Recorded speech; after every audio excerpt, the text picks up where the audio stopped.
Hello and welcome to another episode of How Are You Holding Up? A mental health podcast by the depressed, for the depressed. I'm Chris. And I'm Lindsay. And the first question I will ask is, Lindsay, Yes. How are you holding up? I've been doing really well. That's good. Yeah, I am on the up and up right now.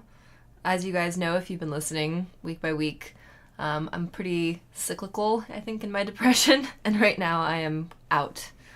Nice. I'm also caffeinated, so if I talk really fast, that is why. My hands are sweaty, my feet are sweaty. We're all charming in this room today. How are you, Chris? I'm recovering from a weekend filled with debauchery and fun times with friends. So I would say I'm a good 5 out of 10. I'm like halfway to being pretty good. I'm also caffeinated, but for completely different reasons. It is the only thing keeping me upright right now.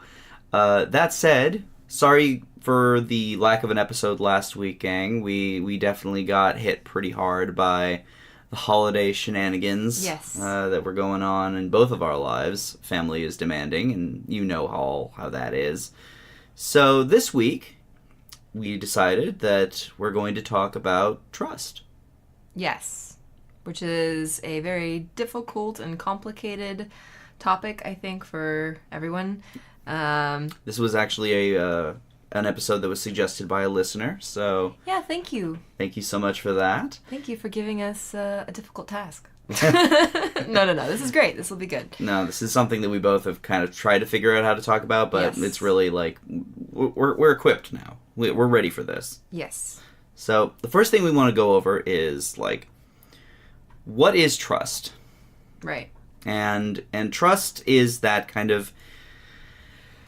It's a difficult thing to really explain because it's not something that comes intrinsically for some people. Some people, it's more of a learned behavior that we go through the measures of life by hoping that we can trust other people and entrust them with our hearts and our minds and our feelings. I also wonder if we aren't taught how to trust people by our parents or family at our early stages, like how much did they trust you and how they taught you how to trust others. If you're taught from an early age to be wary of everybody, that's going to be super impactful. Stranger danger. I think trust is inherently a really dynamic process. I don't think we're supposed to just trust people. No, definitely not.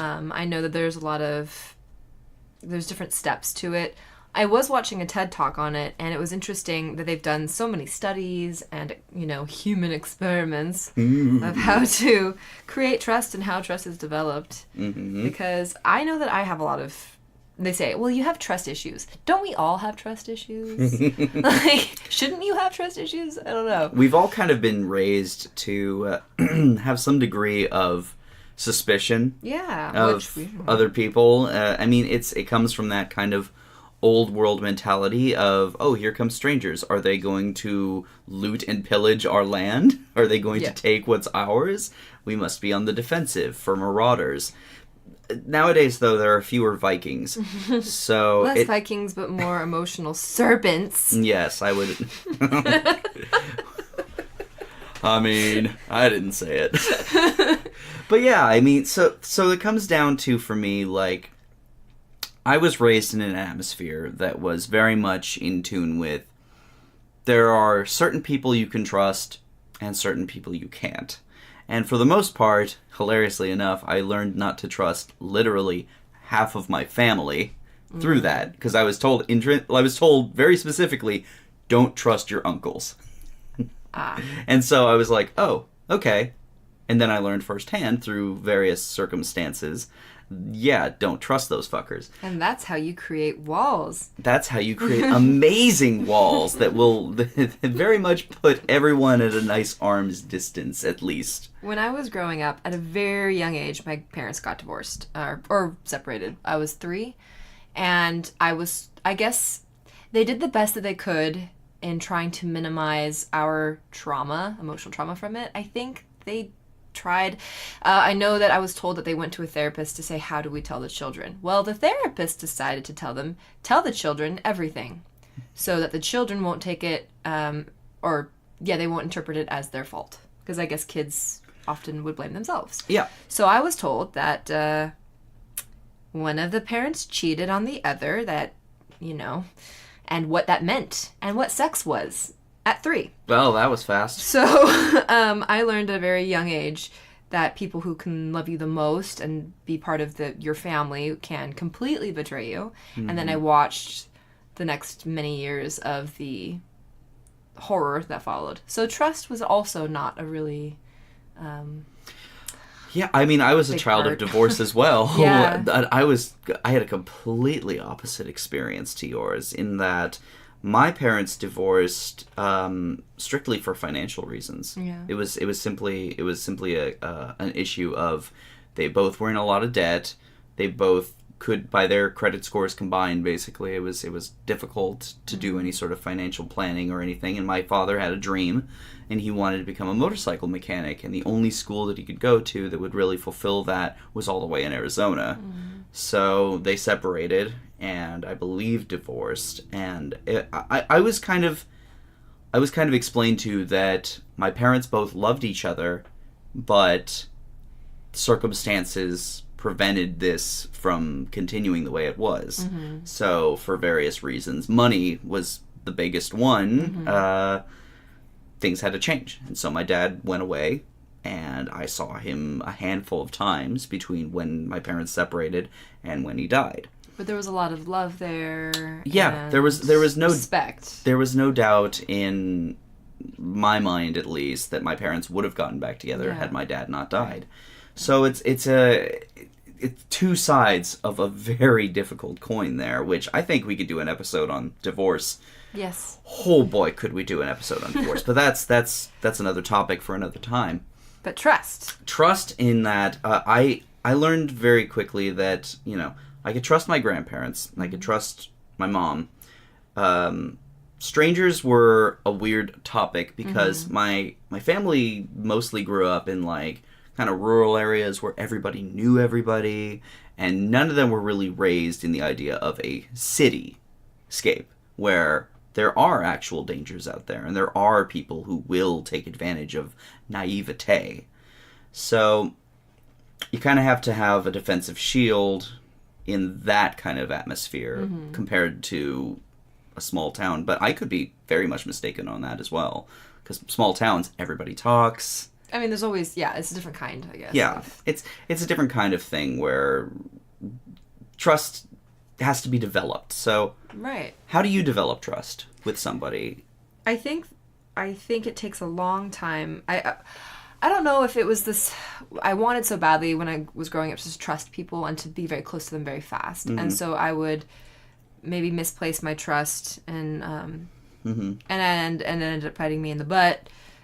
Even in my 20s, I would jump into things maybe too fast. But what I've learned, looking back, is it takes time. It takes time, and it takes you messing up and the other person messing up, and there being communication and forgiveness. And if you can't forgive and then build on that, and I'm not saying I forgive you, and then still resenting them a little bit. I mean, completely lovingly forgiving that person. And forgiveness doesn't have to be in a day. That can take weeks. It could take months. You know, sometimes years. But if it does happen, I mean, that really does build a sort of foundation where that person, my best friend, I know no matter what happens, no matter how mad she is at me or how hurt if I need her, she will 100% be there for me. Which is fantastic. Yeah.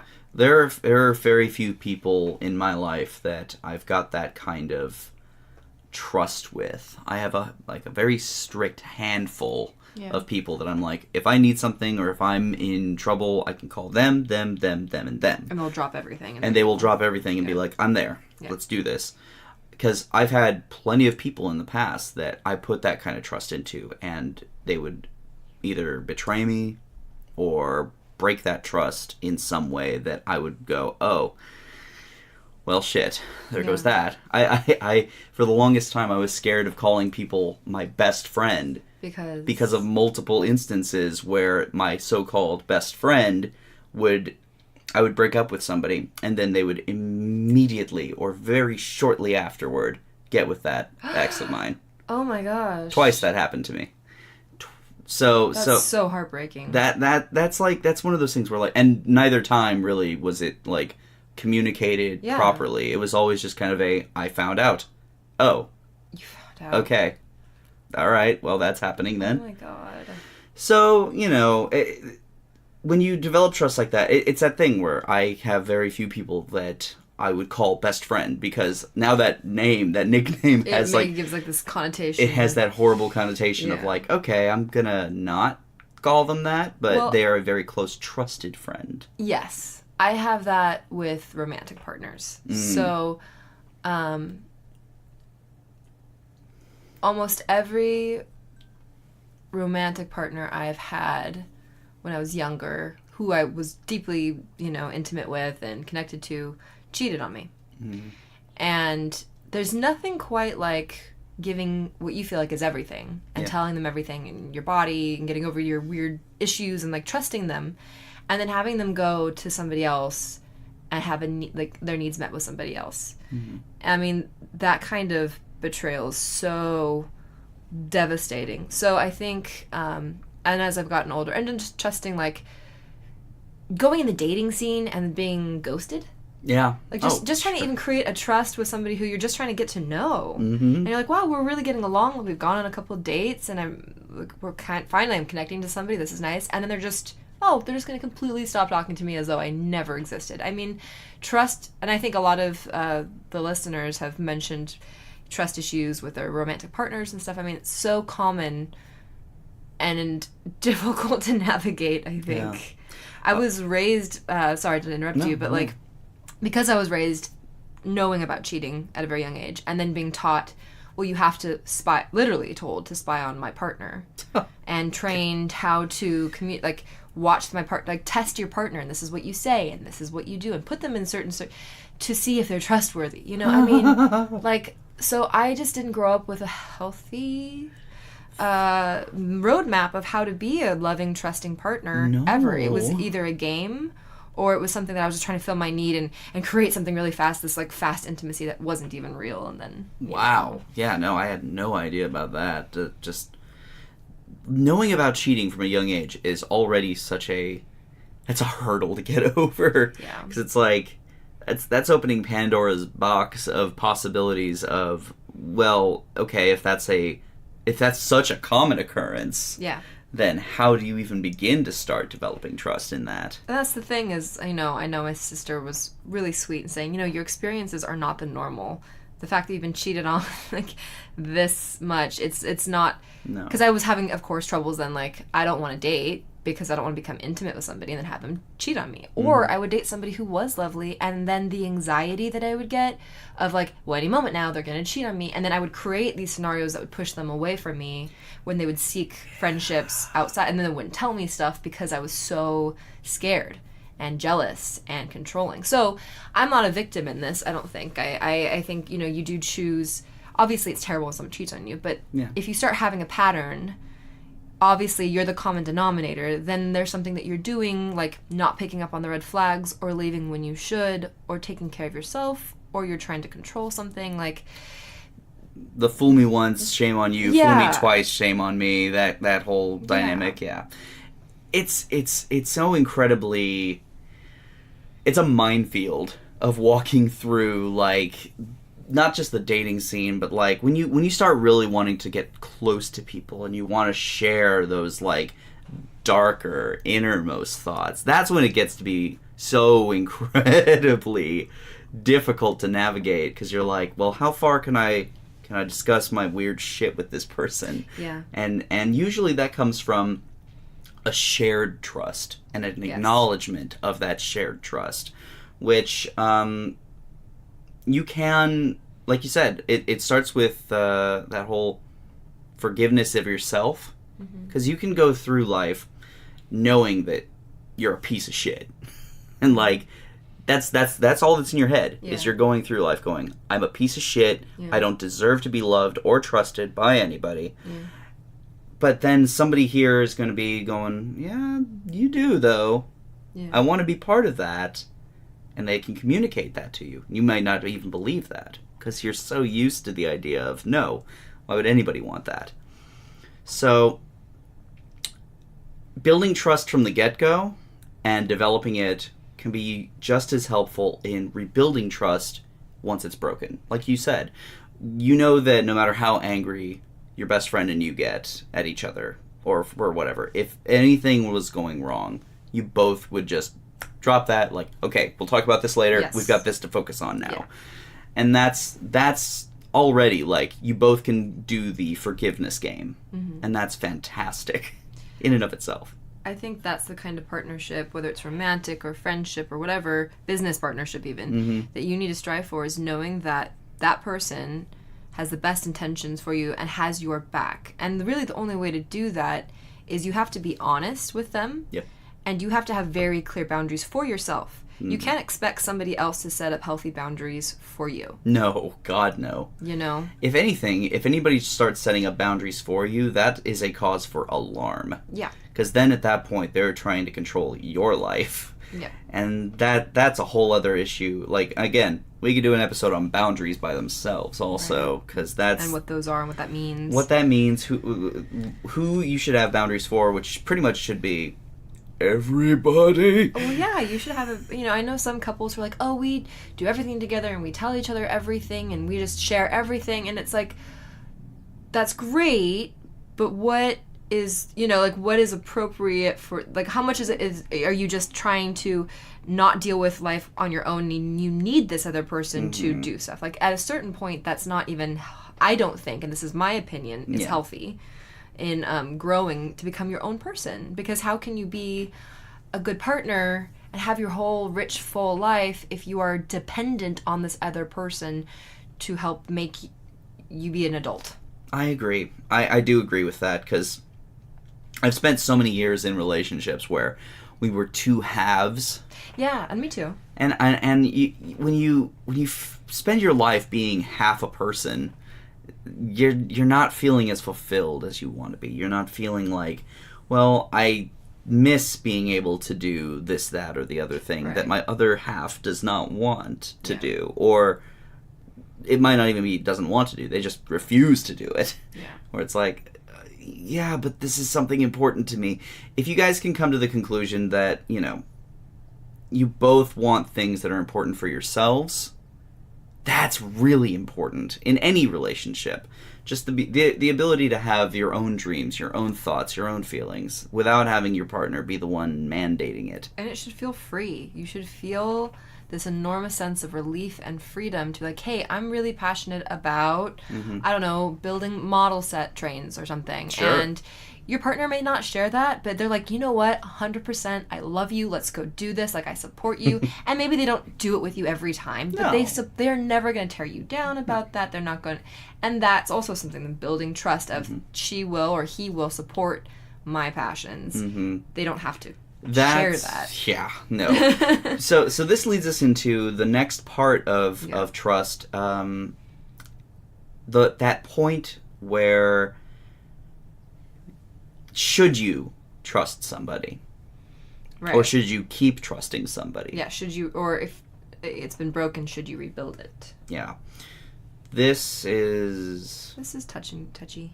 Very touchy. Because, like, especially in a relationship, a friendship, romantic, anything, where you really truly care about somebody and they keep hurting you, or they keep abandoning you, or they keep doing things that they might not feel are bad for the relationship, but you feel real shit about. And you need to kind of have that self-evaluation of knowing that, well, yeah, I care about this person and I want them to be in my life, but I might need to put them at an arm's reach for a while. Or maybe just not have them in my life at all. You really have to focus on yourself for that one. And it touches back a few episodes ago on selflessness versus self-interest.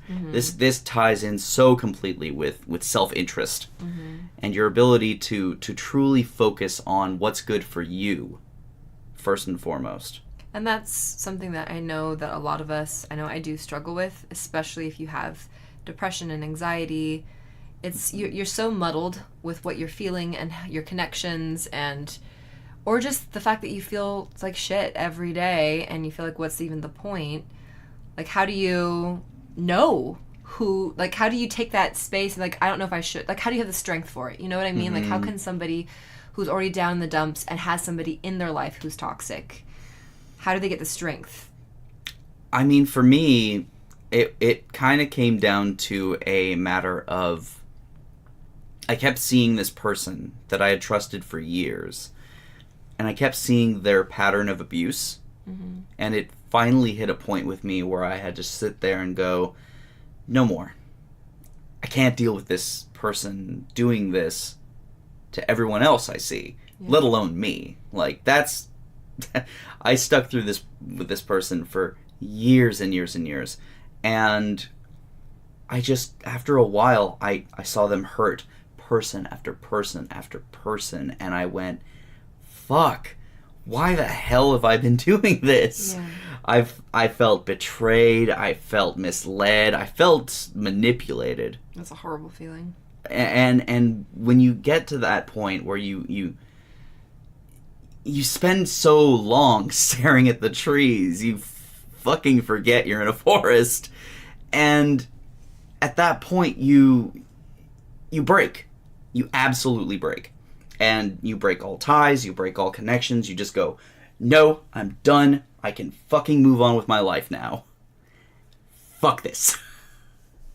So when you reach that point, and I know plenty of you who are still going through that kind of thing right now, where you might not feel like, well, I don't know, I don't want to break off ties with them, or if I break off ties with them, then maybe they'll poison so the awful. other people in my life. I hate that. Like, that's a genuine fear of, like, well, okay then, if they poison the people in your life against you, then let's be real here. You don't need those people in your life. Yeah.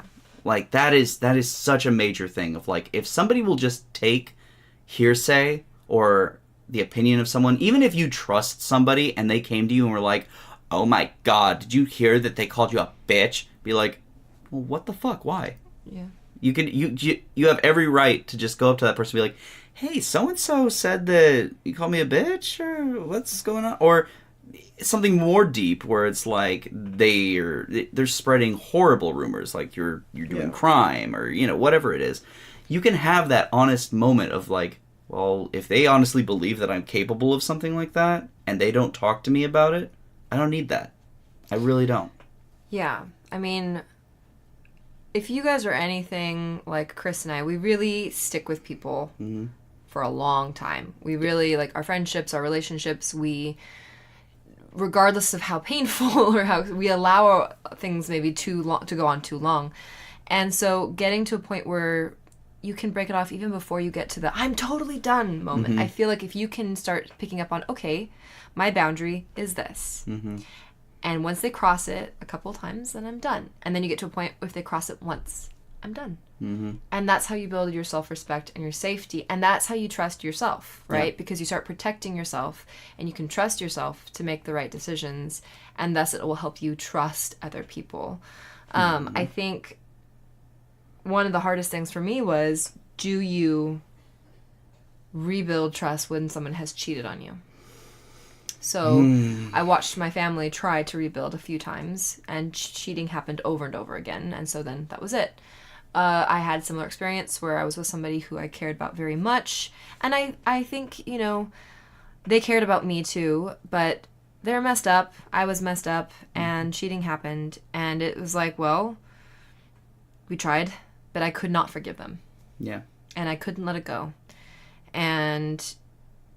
But we still stayed together. So then it became this really gross, awful resentment, anxious, trying to find out if they kept cheating or seeing this person cycle. And if you're dragging that dead horse around, just let it go. It's dead. Yeah. Leave it. Yeah, no, absolutely. I've been cheated on a couple times, but both times I don't know what it was. I didn't give them the chance in the just period. It was a non-issue for me of like, You cheat on me once, cool. Done. Dunzo. Don't need this. Yeah. Weird onion rings. And you can just have that moment of, well, where did that come from? Because, like, I'm usually very much about forgiveness. Mm-hmm. I'm usually very, very cool with, like, okay, look, you hurt me. Yeah. I'm willing to give you another chance. But that, for whatever reason, that was a non-issue. You cheat on me once, we're done. Well, I think one of the first partners that ever cheated on me ended up blaming me for it, telling me that it was my fault that they did it. And I was at a point, it was in high school, where some of the worst abuse happened for me. So my self-worth and self-esteem was so incredibly low. I don't know if it could have been any lower, that when I was told, yeah, I cheated on you because you did this and this and this, I said, oh, it was my fault. And so I took that in. You got gaslit to hell. Yeah. Oh my God. Yeah. And I believed it. And we stayed together, and I got cheated on a few more times by him, and it was my fault. Mm-hmm. And so, so that's when it, if you're so, and that can happen even, even if it's not cheating and you're dealing with other issues like lying or like an addiction, where somebody has addiction, they say, no, I haven't done this, I'm not doing this anymore, and then you find the cigarettes or the coke or the whatever the issue is. It's just so hard to rebuild trust. I think people forget that. Like, you have to take care of it. It's so precious. Mm-hmm. And the way to build it and rebuild it is by just communicating and being honest. Honesty. Yeah. Honesty. Like, if your partner cheats on you and they say, this is what happened, this is why I did it, this is why I think I led up to it, I still love you, I want to build this with you, I understand if you don't want to do this with me, but can we please try again? And you say, you know what, yes, but I need 100% communication. If you aren't being fulfilled, if there's a problem, then that's you can feel a safety net of, we're completely honest with each other, But if it's somebody who lies or somebody who gaslights and someone who gets mad at you for calling them out, then how do you build a trust? You don't. At that point, like, you either break off or you bring in a third party, a mediator, a counselor. Yeah. You bring in somebody who you will pay, basically, to trust, because that's their job. And that's why therapy is great, because you can trust. Yep. You can tell your therapist anything. Yeah. And that is confidential. So who do you think is worth rebuilding trust? Like, what would be some circumstances? So I think one of the biggest things that would require a rebuilding of trust would be workplace environments. Mm-hmm. If somebody in your workplace does something that is, devious, or, they betray you in some way, or they claim credit for something you've done. And school, work, same idea. Mm-hmm. You have to see these people day in, day out, and you have to do everything in your power to make sure that you can be friendly-ish to each other. So what do? It's kind of difficult, because sometimes those people, they don't want anything to do with you. They want to burn you, and they want to make sure that you stay burned. So you have to really, at that point, realize that, okay, I can't trust this person. Mm-hmm. They are manipulative. They are monstrous in some way. So you have to take care of yourself. You have to document what you're doing. You have to make sure that anytime you have an encounter with them, you are covering your own butt. So try every white flag you can. Do everything possible to be nice to that person, as much as it very well will suck. You just have to know that you're going to see that person every day. Right. And there's nothing you can do about it. And, I mean, it should be a two-way street, obviously, if there's going to be an issue. Like, people that you want to rebuild trust with are people who you can feel like are also on the same team of, we want to build trust together. Yeah. Your partner in a friendship or work or romantic. I think also another one would be if you're with a partner or a new partner and they haven't really done anything for you to not trust them, but your trust is broken from previous relationships. Oh, God, yes. That's a big one. Rebuilding trust in yourself to protect yourself, and building new trust with this person. I know that's hard for me. It's incredibly difficult when you go into a relationship after being burned really badly in the previous one, and you have that PTSD of just like, well, every time this person, grabbed a broom, I was likely to be hit by it. Yeah. Like, if you're going into a new relationship and your partner, like, if you drop a plate or something and it shatters and your partner grabs a broom and you flinch intrinsically, like, that's a completely different issue that, you know, you want to communicate with your partner about. You want to let them know that, hey, I've had some bad times in the past. I want to trust you. Yeah. But the only way that I can trust you and move on from this is if we communicate. Yeah, you have to... I try to be very honest, and I know that mine stem from... I've been with people who've told me all the nice things, like, I love you, you're beautiful, you're perfect for me, I miss you, I would do anything for you, I would never hurt you. And then they turn around and do the worst things possible. So those words, while I like hearing them and they're nice, I'm going to need to see some action. Yeah. And I don't want to hear only words. I want to build something with somebody. So I would tell them. I would be communicative, which we always talk about. Being communicative. Yeah, we're always upfront just being like, look, you guys got to talk to yourselves and each other. Like, this is really important. And we all need trust. It feels good to be trusted. It feels good to trust somebody and have that relationship. Yeah.